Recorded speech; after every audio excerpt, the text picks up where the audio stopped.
And what I've found is I've been a spectator to other people's tragedies, and I've found that all of this has happened to prepare me to understand the biggest tragedy of my life, which was actually the civil war that happened at the beginning of my life.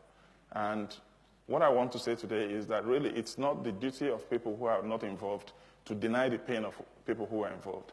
In Nigeria, there's this big embargo about Biafra. You must never talk about Biafra. We have to move on. You have to forget. You have to just move on. Forget about it. But it's not the duty of people who are not there to forget. If the people who suffered want to forgive and forget, it's their prerogative, and they can do that at their will. I look back and I then said to myself, why don't I look at maybe other commentators, other people who reacted to the same thing, because I was probably too young to react to it. And what were the reactions that people had to the Biafran War? I looked at Wole Soyinka, I listened to his excellent series for the BBC, Returning to Biafra. And of course, I thought about what happened to him. He was in London minding his business when the Biafran War was about to break. He volunteered to go in there, flew into Nigeria, went to Biafra at great risk to himself. Of course, he was arrested and jailed and almost shot many times in Biafra for his troubles. And by the time he was released with a message for the Nigerian side, he came to Nigeria. And what did they do? They arrested him and put him in jail for another 2 years and 4 months. And so when somebody like that talks about the Biafra War, I want to sit up and listen. If somebody is sitting in comfort and maybe reading about it in papers, his views might not mean as much to me as to what Wole Soyinka has to say about the war. Well, Steve Jobs, has anybody read his autobiography? Yeah, he stopped going to church because he read about the Biafra War. He said, if Christians can do that to people, why should I worship that God? I don't agree with him, but that's his view. He felt so bad about the war. Bernard Kouchner, former French foreign minister, remember him in Kosovo, digging every last bone to understand what happened in Kosovo. But where did he start? He started in Biafra. He was there as a Red Cross volunteer. He resigned from the Red Cross. He said, we can't be impartial in such a situation. He founded Médecins Sans Frontières, MSF, because of the Biafra situation. And that's what Biafra did to him. John Lennon returned his MBE to the Queen because of the Biafra war. Jimi Hendrix was playing concerts to raise money for the children in Biafra. He was raising money to feed people like me. I would have died if those flights hadn't come in. 3,170 flights in 3 years that came in with all the food we wanted because there was no way to feed Biafra. And of course, part of the war strategy was to starve and kill everybody. Akanu Ibiam, he had all the awards from here. CBE, MBE, everything, right up to the knighthood. He returned all of that to the Queen because of the war. Well, Jonathan Aitken, everybody knows about. He was actually tried under the Official Secrets Act for revealing the truth about Biafra. And his defense was quite simple. His defense was it was in the interest of the state to tell the truth. And the case collapsed. Aban Rosen. So this is my background.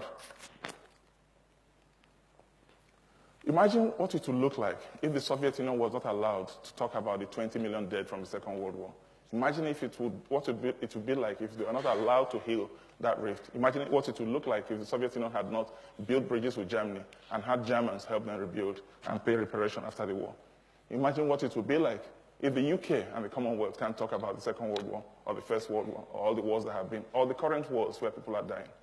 If there's no healing, then there can't be any moving forward. Nigerians are very, very bad at keeping records. Most people don't know when they were born, and most people do not have records of when they actually died.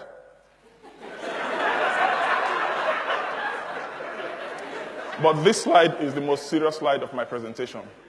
700 people died at 4 p.m. on the 7th of October, 1967. We have all their names. 700 people. They died looking their killers in the eye. And they had thousands of witnesses, because what had happened was the Nigerian army said they were coming into Asaba, and Asaba prepared to welcome them. And the welcoming speech was written by Obueshi Michael, Obueshi,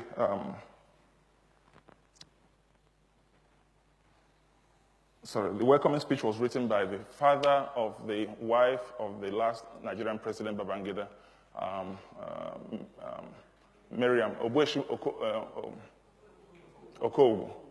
And he did not leave to actually deliver the speech. When they gathered with food and drinks for the Nigerian army, the men were pulled to one side, the women were pulled to one side, and the men and boys were shot in front of the women. So what I ask ourselves is, how can we try to forget and brush over things like that In other countries, in Afghanistan last week, I heard that people were already digging up bones in Bamiyan, trying to find out what happened to all the people killed by the Taliban. The ghost of Nigeria will not be laid to rest until truth is told about what happened in Nigeria. Yakubu Gowon, who was in charge during these atrocities, went back to Asaba, and I read what he said. He said, "In the spirit of Christian reconciliation, accept my apologies on behalf of the federal military government for the activities of soldiers in Asaba during the Nigerian Civil War. I am deeply sorry for what happened, especially to those who lost families, and I hope Asaba people will accept this apology, even if it is belated." Now, I have a lot of respect for a man like this, because he's coming to terms with what happened, but he can't apologize for the government because he's no longer in charge of the government. The Nigerian story must be told, and that's what I'm here to do today. I'm not here to tell the Biafran story. I'm here to tell the Nigerian story, because the Nigerian story cannot be told until all Nigerians feel comfortable under the Nigerian roof. I talked about civilians, but what about the military themselves? The soldiers have been as much victims of this violence as the civilians. Just look at the list on the wall. Most of these people are dead. Either they took part in killing other people, they organized coups, they were killed during the coups, or they were shot after the coups. That's the terrible history of Nigerian violence against ourselves. So what I say to people is the Civil War did not end in 1970. The Civil War is still going on in Nigeria, and we have to end it. So my demand today is, let us end the civil wars. Let's find the truth about what has happened in Nigeria. Why are there 6 million displaced people in Nigeria today? I heard somebody saying Abuja is building because Abuja has to accommodate all the refugees coming from all. Abuja can't accommodate all the refugees.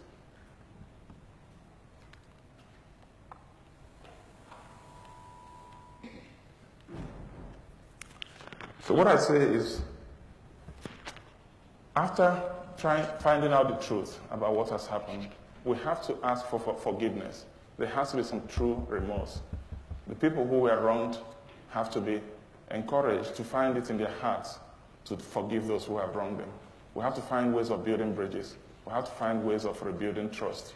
Because only when we can look at the future, look to the future with trust and with confidence, that we can really, really have any chance of being able to build a proper country.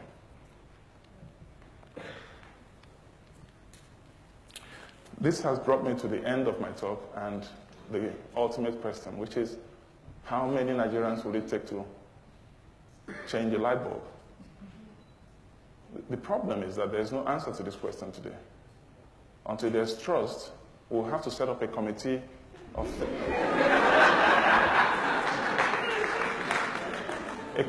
three, an Igbo man, a Hausa man, and a Yoruba man. And then the German will say, you've left us out. And then we'll set up another committee of 6. And then when we do that, we'll find out the Igbo man is not there. And the problem is, nobody trusts anybody. That's why the latest committees are made up of 600, 500 people. But it's all futile.